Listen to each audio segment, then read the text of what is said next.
stress kayo, like yung mga problems niyo, sobrang nag-overflow na. Remember lang na God is in control. He is omnipotent, omniscient, and omnipresent. Okay? Na kaya nga nandiyan sa situation na yan kasi may lesson. Okay? Na baka yung pinagdadaanan mo right now is ano siya, phase ng buhay mo para mas mapalapit ka kay Lord. Okay? Kaya huwag kayong manghihinaan ng loob if down na kayo right now. Like sa studies, sa relationships, like family, personal problems. So, ayun lang naman. May tanong ba kayo?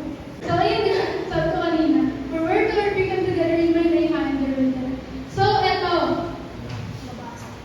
Pwede naman, if may share kayo, pwede yung magtaas. Pero if wala magtaas, magtatawag ako. So, share 3 lessons. So, yeah, share 3 lessons you have learned from the life of Esther. Kahit wala sa nabanggit ko, like kung ano lang yung in-speak sa yung Lord right now. Imagine, if hindi kami lumapit kay Lord, if hindi kami nagtipon, hindi kami nangingi ng tulong kay Lord, if hindi siya naging center nung presentation na yun, may chance na maligwak kami. Kasi yung questions, hindi siya biro. Kasi yung pinagdaanan namin ng preparation is sobrang hirap. Kaya, ayun, sobrang saya lang. Praise God lang kasi grabe siya kumilos. Diba?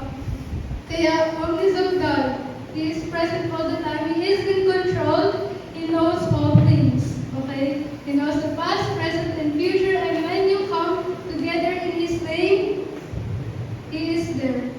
Sa center siya. Siya yung mamumuna, yung will niya, yung mamumuna. Okay? So, ayun lang naman. Yun lang. August pa. So, parang mga 5 times. 5 times o 4 times.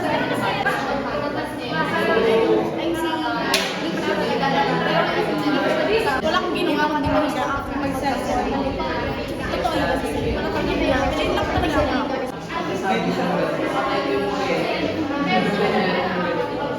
Kasi narumadaw,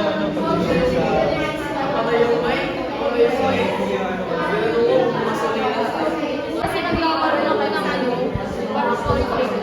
Ayan. Pero ako salita ko kasi ang daming testimony na dito daming testimony ko na narinig.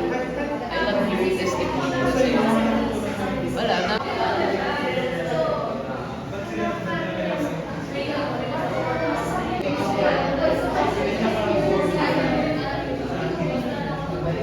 Sarili mo makapag-praise sa gitna namin. Thank you those so good. At sana may nutrients daw na. Sana nga.